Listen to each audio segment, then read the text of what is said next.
When black people say their black patience is gone, when black people said their black morale is down, when black people said their black meekness, sweetness, calmness is automatically dead, especially black Americans, I do not blame them. Yes, I do not blame them. I'm so happy because I will keep saying it.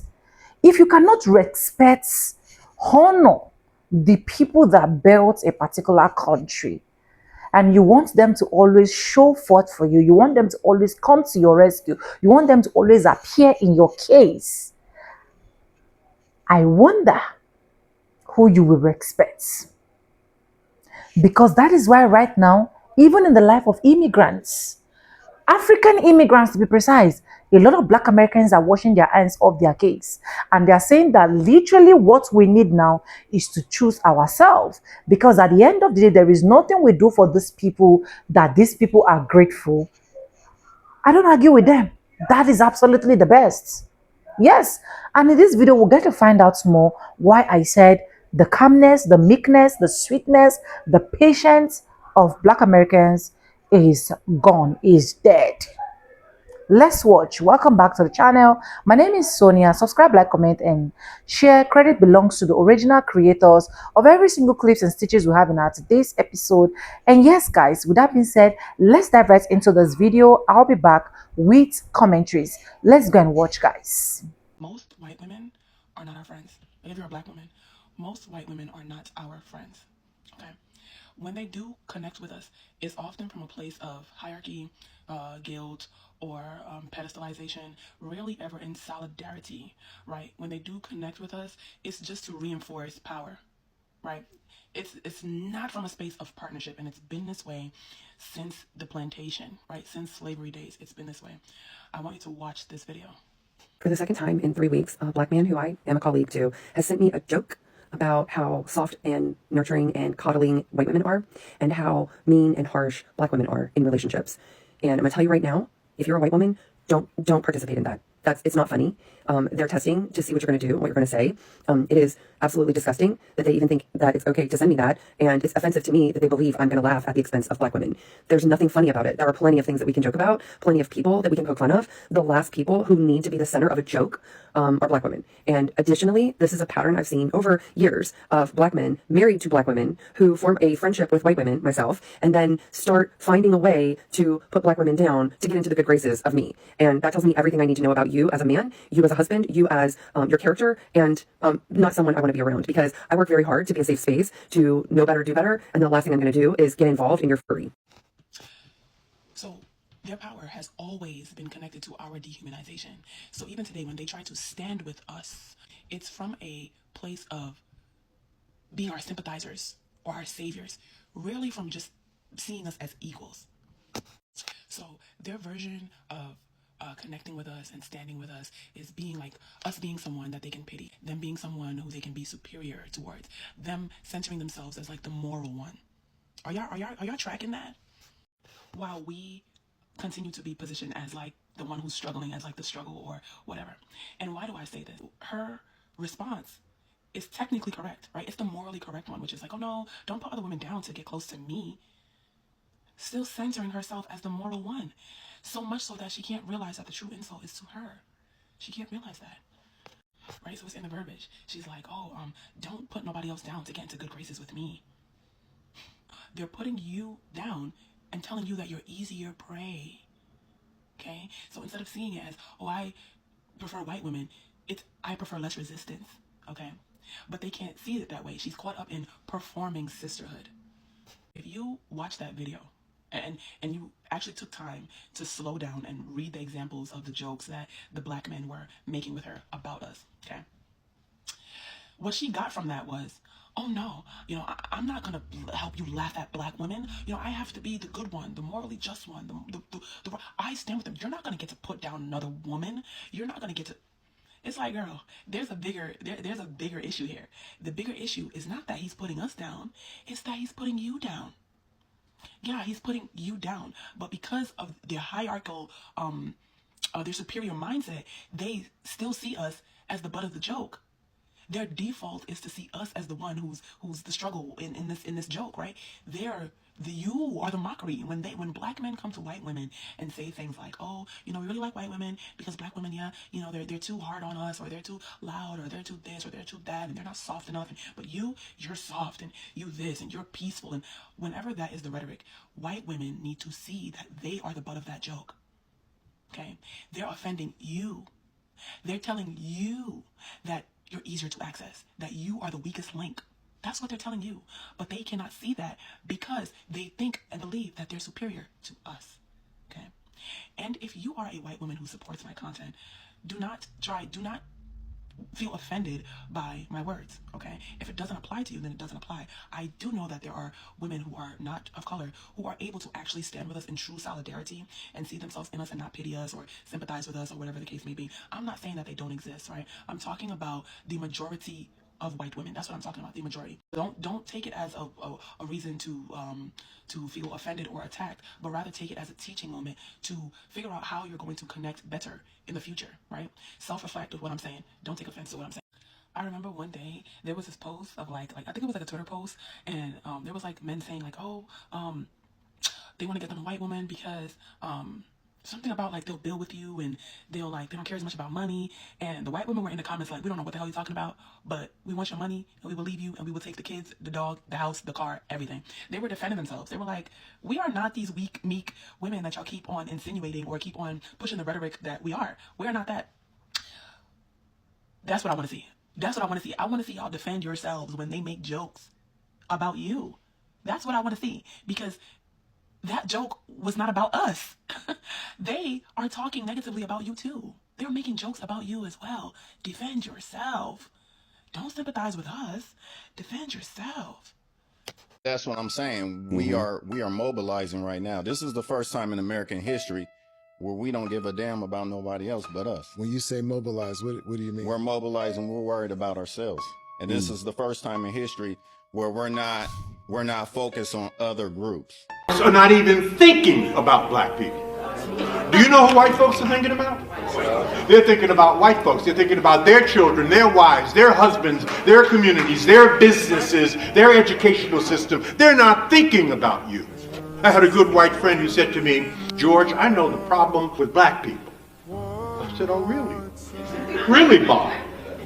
What might that be? He said, you spend all your time thinking about us, and we don't spend any of our time thinking about you. Therefore, if you're not thinking about you, and we damn sure ain't thinking about you, who's thinking about you? Seeing that line stated by Carmelo's father, I felt that until provoked.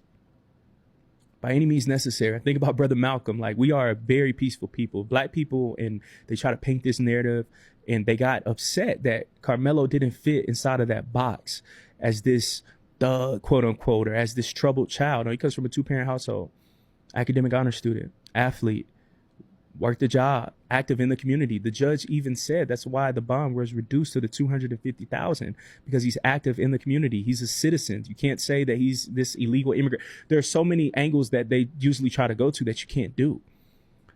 And that is the power of black people, that we aren't this stereotype, that we aren't this conundrum that people think, no, black people, we are good. We are great at what we do. We're so great at what we do. This is why they set so many parameters to stop us from being great.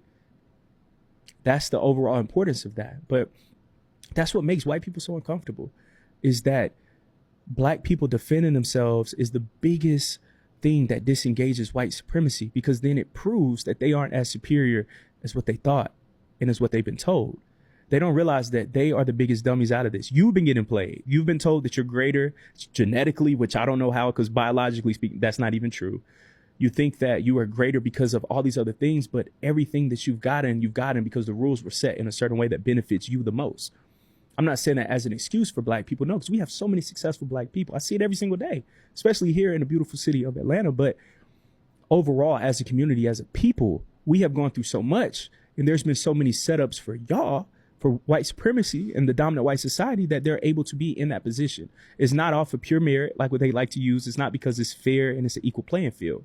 Because if it was, and every single time it was, we can go back to Auburn Avenue, we can go back to Tulsa, we can go back to Greenwood, we can go back to Wilmington, we can go back to Harlem. We could just keep going and going and going and going and going.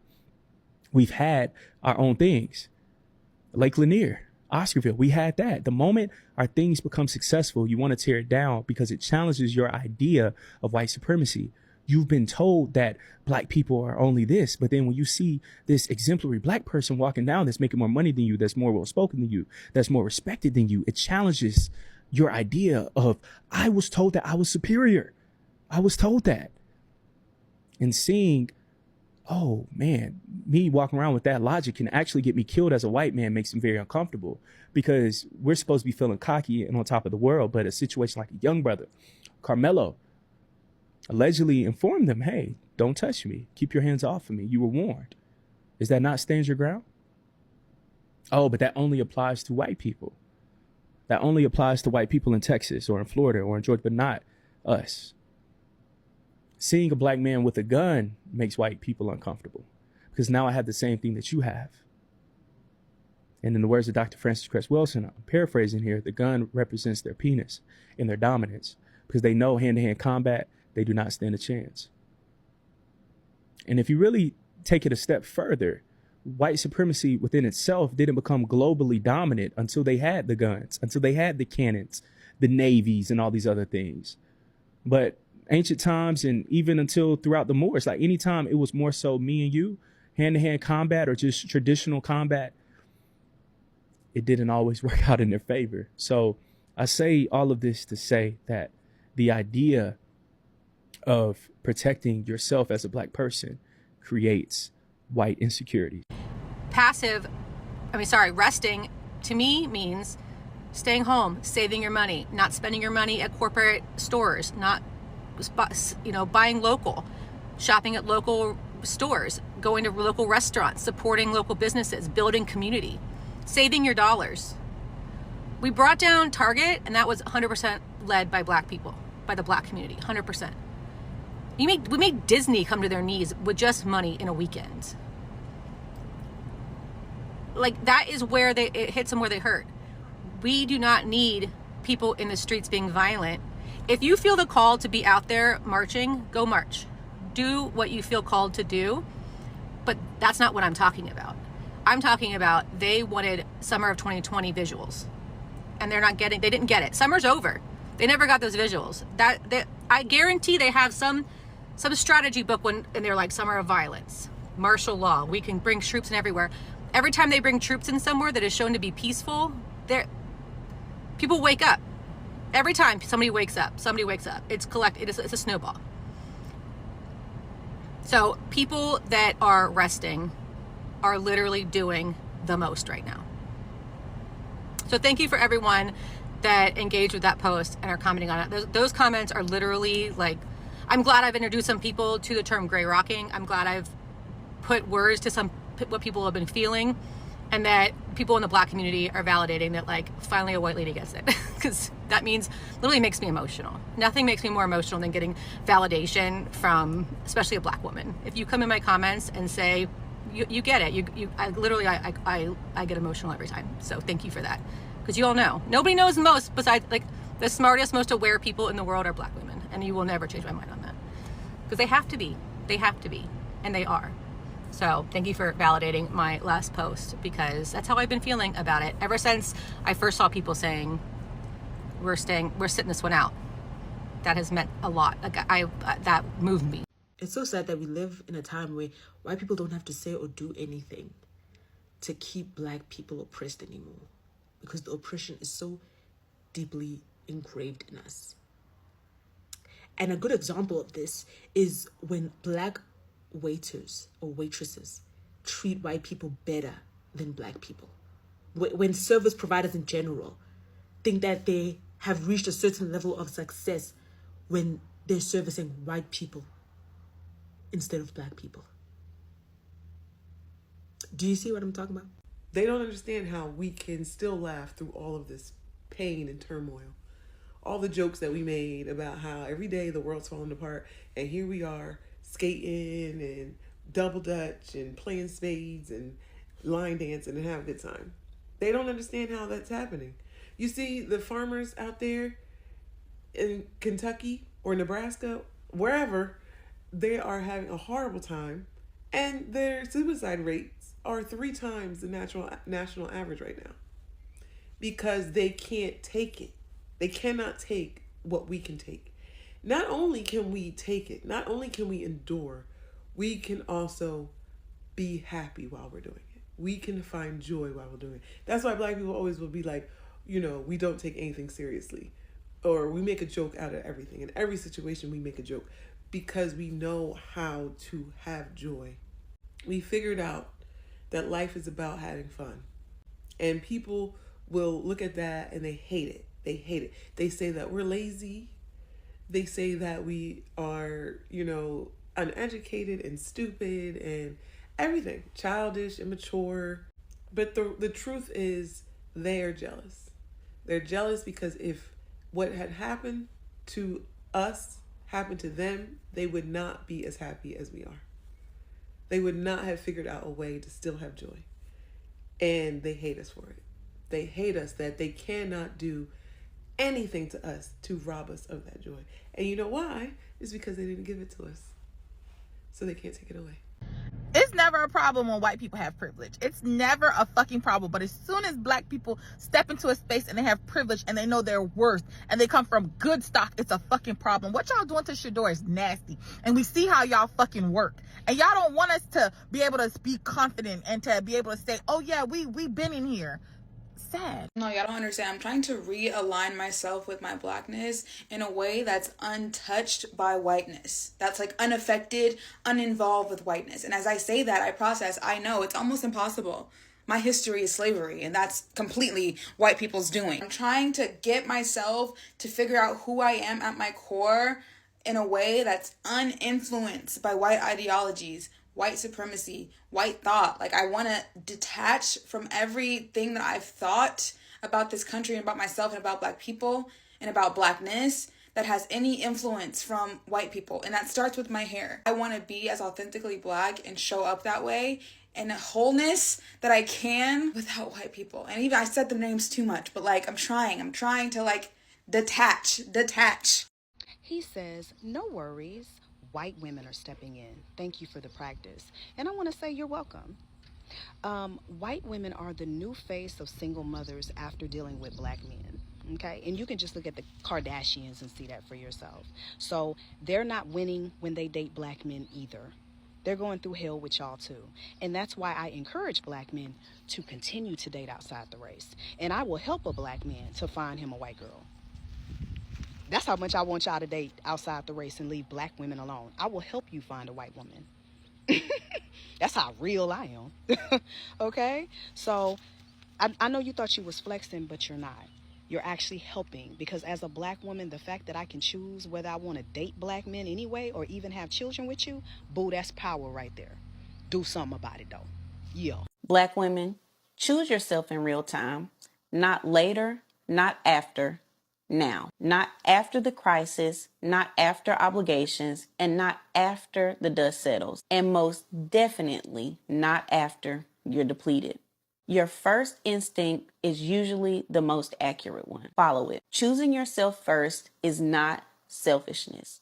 It's structural correction. And when you delay choosing yourself, you dilute yourself and your experience. And when you choose yourself immediately, everything you touch is aligned with your purpose. This is not just prioritization, it's positioning. So if you don't do anything else, choose yourself first in real time. Last night I went to see Sinners for the second time. I'm embarrassed that it was just the second time, but me and my sister were in line at the concession stand. We were in the members line, and 2 little Black girls were in the regular line. Now, there were 3 registers, and it was busy, and they were open, and we would have been the next ones, even though the little black girls were there, because members get to go first. Anyway, this white couple walks up, and they passed the little Black girls in the regular line. And at first I was going to say something. Then I saw the white woman went really close to the counter, and she was just looking at the menu. So I didn't say anything. I knew something was up, but I didn't say anything. So when a register was open, the guy goes, next guest in line, they walk up. They walk up, they start talking, and I am like, excuse me. They keep talking. I'm like, excuse me. They keep talking. I said, excuse me. Those two, you were not next. There were two little black girls there. I got loud. I got loud because they were ignoring me. So they move back. The white woman is clearly embarrassed, and she goes, well, they didn't say anything. She said it very nasty. And me and my sister quickly say, they're children. And they were teens. So they move back, and the two little black girls go up. So then another register opens up, and they say, the next guest in line, the white couple walks up again, and me and my sister both go, we were next. So then the white lady, she's clearly irritated, gestures like this, very nasty. And I just want to tell you, this is a reminder that two things here. They never see us, but they definitely don't see black children as children. Because if those were two white children, at the very least, they would have asked, are you next in line? Which clearly it was the line, so why wouldn't they be? They have the little barriers there, so you know they were in line. But they would have at least asked. But it goes to show you, they do not see us, and they do not see our children. And for her to be angry at the fact that I called her out twice because you acted like you didn't see us just infuriated me. I was seething for a few minutes. It took me a few minutes to calm down, but I was not going to let them treat those two little black girls like they didn't exist. And I damn sure was not going to let them not know that I existed. I'm a regular looking black woman. And I always have to bite my tongue because so often it's those people who feel like they're just a tiny bit above you on the beauty hierarchy who be really trying to go in so hard. And I'm like, you're a regular looking black woman too. We're all regular looking. There's something so interesting about the way that we engage with the beauty hierarchy that people who believe that they're a 7.7 will say to me, you ugly, nasty, big nose bitch, you're a 7.2. Shut your fucking mouth, ugly bitch. I'm a 7.5. I'm like, we all in the same boat. Baby, we see each other. It takes a lot of restraint to not be like, you could be my cousin. What are we talking about here? Depending on the street corner you're standing on, we're rated the same. But I don't say that. I don't say that because that's not productive. During this election, I've never seen so many black women say that they are stepping back and prioritizing themselves. Even though I'm Nigerian British, I follow so many black American creators, and in the run up to the election and every election, there's always so much advocacy, promoting like where the poll stations are, speaking about the elections. There's always so much work done by black American women when it comes to their elections. Like, they have never taken a backseat. As long as I've been online anyway, it's always been a huge priority for them. Like, I've never seen this where almost all of them, at least most of the creators I follow on here, threads, everywhere, have said, no, I'm prioritizing my peace, I'm prioritizing my community, I'm prioritizing people who look like me, I'm prioritizing myself. And I think a lot of them are kind of excited for what this new season of not giving an F is gonna bring. Like, feel so inspired by how much they've just decided to draw a boundary. You've just decided to say, nope, no more, I'm not doing anymore. And I think some of us can learn from that. Like, diaspora wars is always gonna be a thing. As cousins, families fight all the time. But one thing I find so incredibly inspiring is how you lot put yourselves first. When push comes to shove, you lot know when enough is enough. And I love that. And I think there's a lot to learn from that. I really don't like being around white women. They ask you some of the dumbest questions, and they want you to explain some shit like systematic oppression. If you were hungry, why didn't you just go buy something to eat? What do you mean people have guns to be safe? Bro, guns kill people. You used to walk to work. Why didn't you have somebody just pick you up and drop you off? Welcome back, and I hope you guys have seen all of that clips. Let me ask you a question. If you were to be in Black Americans' shoe, do you think that you would have been able to endure, persevere every single thing that Black Americans have gone through? If you were in Black Americans' shoe, will you not as well take a break, take a chill pill, and be like, enough is enough? If you are in Black Americans' shoe, will you not literally said, I'm no longer doing anything for anybody? You will, right?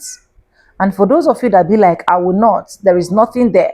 Put yourself in Black American shoes, or just become a Black American for some few minutes and understand what these people are actually going through.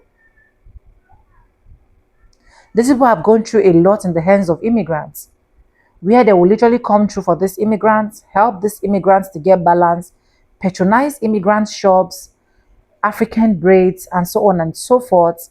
But at the end of the day, where did they get in return? They will get insults. They will get the fact that they are tagging them lazy. They will get the fact that most of the immigrants are telling them that if not for them to be paying tax, Black Americans wouldn't have been able to survive. They will get a lot of nonsense just coming from east, west, north, and south. I've literally seen a video, and I've done that video on this channel, and I will keep emphasizing on that, where you see this Black driver calling Black American women sitting in the back seat without even talking to him. They were chill, they were cool, calling them lazy. You people are lazy. If not for my tax, if not for my this, if not for my that. But you never think that if not for Black Americans, would I have been in America today?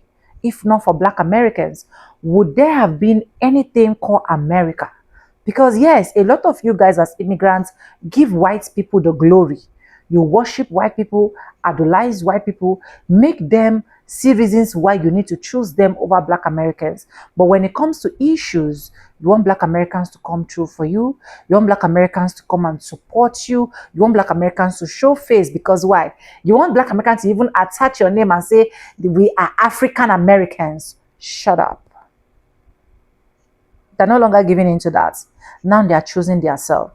Now let's even leave apart from the immigrants and talk about the country itself that have stolen a lot of things from Black Americans, that have taken a lot of things for them without apology. In fact, taking it and even rubbing it to their face and making them look like they never exist. And the same country will want Black Americans to come forth for them. Imagine just a Black woman trying to contest for governorship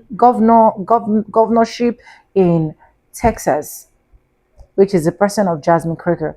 And this white man will literally open his mouth to say, she's from the streets, she don't even deserve it. She is just making sure that every single thing that Black people want to achieve is being ripped off by force, by fire. And if Black Americans are now saying that we are choosing ourselves, we're no longer choosing anybody, we're no longer coming through for anybody, we're not going out on any protests, you think I'm going to say no? You think I'm going to say, Black Americans, why are you doing that? In fact, I want them to choose themselves more. I want whatsoever Black Americans are doing now to be their peace of mind. They should take care of their family. They should take care of themselves. They should not consider coming out for anybody. Because at the end of the day, every single person they have literally been coming out for, they have literally been fighting for, has never come true for Black Americans. And that is the facts. For how long do I keep coming true for you, standing for you, why you will not stand for me? Why when it's my turn, you prefer I get beaten? Is a no-no. But anyways, guys, let me know what you think about this video. Credit belongs to the original creators of every single clips and stitches we have in our today's episode. If you haven't subscribed, what are you waiting for? Subscribe, like this video, drop me your comments, and lastly, do not forget to share. And yes, guys, with that being said, with no further ado, I do like I always say in my videos, I'm going to say bye and I'll see you guys in my next one. And thank you all for subscribing, liking, commenting, dropping super chats, joining my membership. I do not take you guys for granted. You guys are absolutely the best. Bye for now. I'll see you in my next one. Mwah. Black Americans, take care of yourself only and leave every other person, including me. Leave me alone. Just take care of yourself. Okay?